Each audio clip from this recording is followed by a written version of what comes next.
वो ढेर होते जा रहे हैं। तालिबान को बड़ा झटका लगा है और जो तालिबान के आतंकी हैं और पंशीर के लड़ाके हैं उनमें भीषण जंग चल रही है। 12वें दिन भी ये जंग जो है वो चरम पर है। कल से लेकर अब तक 450 से के करीब तालिबानी ढेर कर दिए गए हैं। और ये देखिए जो गोल घेरे में हम तस्वीर आप तक पहुंचा रहे हैं, ये उन जंग की तस्वीर के उदाहरण हैं जो कि इस वक्त भीषण युद्ध पंशीर की घाटी से हो रहा है, पंशीर के पहाड़ों से हो रहा है। एक के बाद एक तालिबानी टैंक्स पर हमला हो रहा है, तालिबान पर बमबारी हो रही है।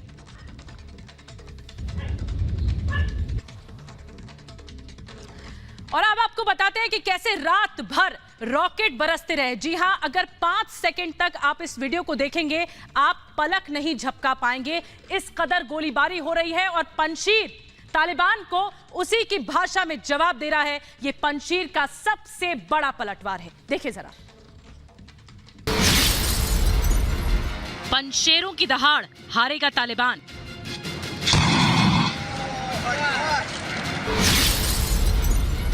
तालिबान की तबाही का प्लान दी एंड तैयार।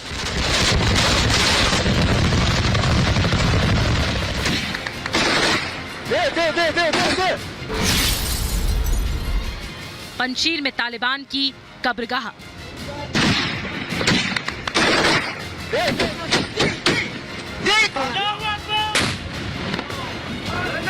ताबड़तोड़ फायरिंग।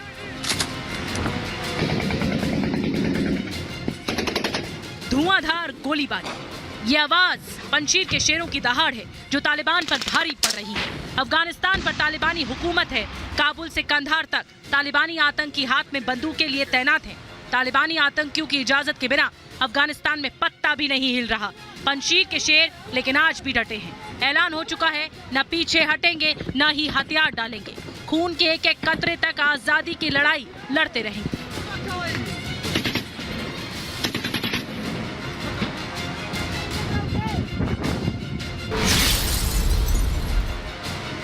24 घंटे में 400 से ज्यादा आतंकी ढेर। नॉर्दर्न अलायंस ने ट्विटर पर बीते 24 घंटे में 400 से ज्यादा तालिबानी आतंकियों को मारने का दावा किया है। एक तरफ तालिबान पंशीर को घेरने की कोशिश कर रहा है, उसके हजारों आतंकी घाटी की तरफ बढ़ रहे हैं, तो दूसरी तरफ पंशीर के शेर उन्हें अपना शिकार बना रहे हैं।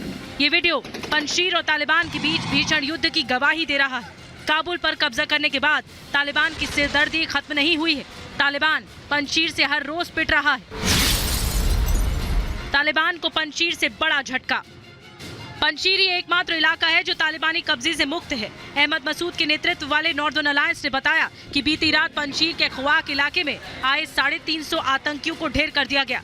साथ ही 40 से ज्यादा आतंकी पकड़े गए हैं जिन्हें कैद में रखा गया। वहीं पंशीर का जो एंट्रेंस कहा जाता है गुलबहार, वहां से भी तालिबानी डर से भागते हुए नजर आए। वहां भी तालिबान और नॉर्दर्न अलायंस के लड़ाकों के बीच जमकर मुठभेड़ हुई है। हिंदकुश के पंशीर पहाड़ और उसके शेर तालिबान को वो खुशी मनाने नहीं दे रहे जो उसने जबरदस्ती निर्दोष लोगों पर जुल्म ढाकर पाना चाहा है। एक तरफ तालिबान पंशीर पर कब्जा जमाना चाहता है, तो दूसरी तरफ पंशेर की डिक्शनरी में सरेंडर जैसा कोई शब्द नहीं। इसीलिए तालिबान जोर लगा रहा है, लेकिन पंशेर के लड़ाके तालिबान को जोर का झटका जोर से ही दे रहे हैं। Bureau report, Republic Bharat. और एक बड़ी खबर आपको बता दें कि पंशीर घाटी में लगातार ताबड़तोड़ लड़ाई जारी है। पंशीर और तालिबान के बीच में बड़ी खबर यह कि भीषण जंग, एक एक करके तस्वीरें सामने आ रही हैं और ये जंग का नया वीडियो सामने आया है। आपको बता दें 450 तक आतंकी ढेर कर दिए गए हैं। पंशीर में घिर चुके हैं तालिबानी। ये एक ऐसी लड़ाई है जो तालिबानियों पर भारी पड़ रही है। तालिबानी पंशीर से पानी मांग रहे हैं। ये सबसे नया वीडियो है। आप देख रहे हैं पहाड़ से किस तरह से रिटेलिएशन जारी है। जो नॉर्दर्न रेजिस्टेंस फोर्स है वो लगातार मोर्चा संभाले हुए है।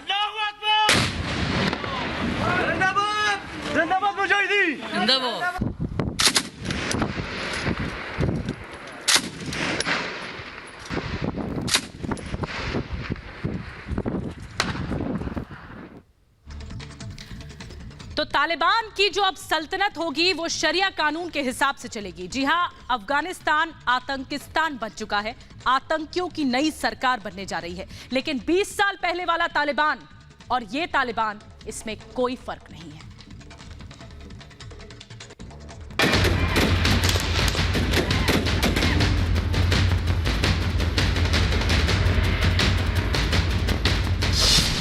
शरिया कानून से चलेगी मुल्ला की सल्तनत। ईरान मॉडल से अफगानिस्तान में हुकूमत। आतंकियों के हाथ अफगानिस्तान की कमान।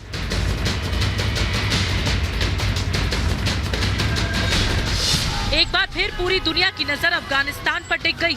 उसी अफगानिस्तान पर जहां एक बार फिर मुल्ला राज की वापसी हो चुकी है। वहीं 20 साल पुराना मुल्ला राज, जहां आतंकियों की हुकूमत चला करती थी।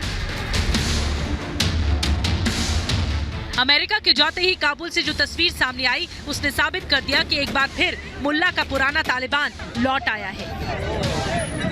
बंदूक के दम पर बन रही इस सरकार में न प्रधानमंत्री के पास ताकत होगी, न राष्ट्रपति के पास। आतंकियों की इस जमात का सबसे पावरफुल शख्स होगा सुप्रीम लीडर, जो कानून से भी ऊपर होगा। नए अफगानिस्तान का सुप्रीम लीडर होगा तालिबान के सबसे खूंखार चेहरा माने जाने वाला हिब्तुल्लाह अखुंज़ादा। सुपर लीडर के नीचे होगा प्रधानमंत्री। माना जा रहा है कि 8 साल तक पाकिस्तान की जेल में रह चुका मुल्ला अली गनी बरादर प्रधानमंत्री बन सकता है।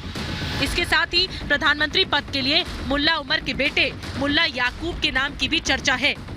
चीफ जस्टिस के लिए अब्दुल हकीम हक्कानी के नाम की चर्चा है, जो सिराजुद्दीन हक्कानी के साथ हक्कानी नेटवर्क की सैन्य गतिविधियों की निगरानी करता है।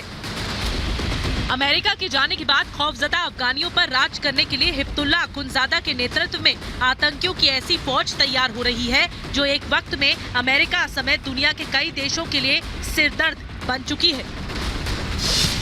दुनिया के लिए बनेगा सिरदर्द। हालांकि काबुल पर कब्जे के बाद से अखुंज़ादा का अब तक कोई बयान भी सामने नहीं आया है, लेकिन जानकार बताते हैं कि बिना अखुंज़ादा की इजाजत या सलाह के तालिबान कोई कदम आगे नहीं बढ़ाता। इसे ब्रेन बिहाइंड तालिबान भी कहा जाता है। शरिया को कट्टर तालिबानी कानून में तब्दील करने में अहम भूमिका मानी गई है। तालिबानी कानून के तहत सिर कलम करने, हाथ काटने, म्यूजिक और टीवी पर पाबंदी, 10 साल से ज्यादा उम्र की लड़कियों की पढ़ाई पर रोक, महिलाओं को सरेआम कोड़े मारने की सजा, बुर्के को सख्ती से लागू करने जैसे इस्लामिक कानून अखुंज़ादा की ही देन है। तालिबान के लीडर साफ कह चुके हैं कि अफगानिस्तान में अब सब कुछ वैसा ही होगा जैसा कि मुल्ला अखुंज़ादा का तालिबानी कानून कहता है। तो साफ है, एक बार फिर आतंक और खौफ की वापसी होने वाली है। Bureau report, Republic Bharat. और काबुल पूरी तरह से तालिबान के कब्जे में। एक बड़ी खबर ये आ रही है कि काबुल शहर में फायरिंग हुई है और अफरा तफरी इस वक्त देखने को मिल रही है। गोलीबारी के बाद हड़कंप मच गया है। काबुल शहर में फायरिंग की खबर है, ये इस वक्त हमें खबर मिल रही है। और ये लगातार 12 दिनों से जो जंग है वो और तेज हो रही है पंजीर और तालिबान के बीच में। तालिबान बौखलाया हुआ है और तालिबान लगातार रिटेलिएट कर रहा है। तालिबान लगातार वार कर रहा है पंजीर पर। लेकिन एक खबर मिल रही है कि काबुल शहर में, काबुल जो शहर है, जो सिटी है, वहां पर गोलीबारी हुई है एक बार फिर से और इसके बाद हड़कंप मचा है। जानकारी मिल रही है, एक्सक्लूसिव तस्वीरें इस वक्त हम आपको दिखा रहे हैं। काबुल शहर में गोलीबारी की खबर है और उसके बाद हड़कंप मचा है। लोगों में अब भी दहशत है। लोग समझ नहीं पा रहे कि आखिर अब कैसे तालिबान की सरकार चलेगी। आए दिन इस तरह से खबरें मिल रही हैं।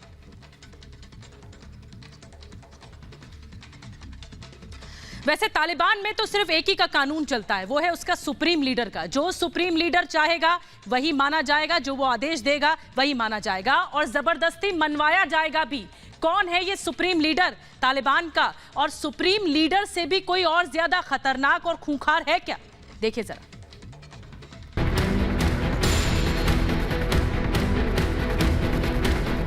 तालिबान ने जिस तेजी के साथ अफगानिस्तान पर कब्जा किया, उससे पूरी दुनिया हैरान रह गई। अत्याधुनिक हथियारों से लैस अफगान के सैनिकों ने अपने घुटने टेक दिए, तो उसका बड़ा क्रेडिट जाता है मुल्ला अब्दुल गनी बिरादर को। अखुंज़ादा से भी ज्यादा खूंखार बरादर के साथ सरकार की कमान। कहा जाता है अब्दुल गनी बरादर तालिबान का सुपर लीडर बनने जा रहा अखुंज़ादा से कहीं ज्यादा चालाक और खतरनाक है। आतंकियों को तैयार करने और आतंकी वारदात को अंजाम दिलाने में बरादर को खास महारत हासिल है। बरादर की पहुंच दुनिया के तमाम आतंकी संगठनों तक है। तालिबान में इसकी ताकत का अंदाजा इसी से लगा सकते हैं कि अब्दुल गनी बरादर मिलिट्री स्ट्रैटेजी, अर्थव्यवस्था, कूटनीति, पब्लिक इमेज, धार्मिक नीतियों संबंधी सारी गतिविधियों की देखरेख करता है। अपनी इसी ताकत की बदौलत तालिबान के ताकतवर नेताओं में शुमार है। अमेरिका का मोस्ट वांटेड आतंकी। तालिबान के पहले दौर में मुल्ला गनी बरादर उमर के सबसे खास और वफादारों में से एक था। वैसे तो मुल्ला बरादर तालिबान का पॉलिटिकल लीडर माना जाता है, लेकिन जंग में तालिबान की जीत के पीछे मुल्ला बिरादर की ही प्लानिंग मानी जा रही है। मुल्ला अब्दुल गनी बिरादर ने पाकिस्तान के मदरसों में पढ़ाई की। 2001 में अफगान में हुए यूएस हमले के बाद भागकर पाकिस्तान आ गया था। पाकिस्तान से ही अमेरिका के खिलाफ साजिश शुरू कर दी। 2010 में CIA और ISI के जॉइंट ऑपरेशन के दौरान कराची से गिरफ्तार कर लिया गया। मुल्ला बिरादर 8 सालों तक पाकिस्तान की जेल में रहा। साल 2018 में पाकिस्तानी जेल से रिहा हुआ। तालिबान का संस्थापक उमर का काफी करीबी। मुल्ला उमर के जिंदा रहते हुए बिरादर के पास तालिबान के लिए फंड जुटाने की जिम्मेदारी थी, लेकिन पाकिस्तानी जेल से रिहा होने के बाद पॉलिटिकल लीडर के रूप में उभरा। बरादर सबको साथ लेकर अफगानिस्तान में सरकार लेने की बात करता है, शांति की बात करता है, लेकिन अमेरिका के जाने के बाद जो तस्वीर सामने आई उसने साबित कर दिया कि लौटा तालिबान वही ही है जो 20 साल पहले था। Bureau report, Republic Bharat. और अब तो तालिबान और खूंखार हो गया और मानवता की सारी हदें लांघ दी हैं तालिबान ने। अब तो महिलाओं, बच्चों को, बुजुर्गों को ढाल के तौर पर इस्तेमाल किया जा रहा है। जंग में हथियार के तौर पर इन लोगों को इस्तेमाल किया जा रहा है।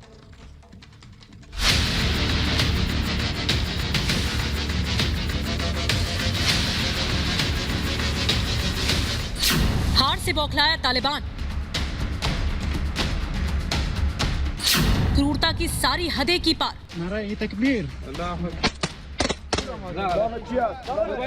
पंशीर के लड़ाकों को हाथों से पीट रहे तालिबानियों की बौखलाहट सामने आने लगी है। सीधी लड़ाई में मिल रही हार को जीत में बदलने के लिए तालिबान पंशीर घाटी के आसपास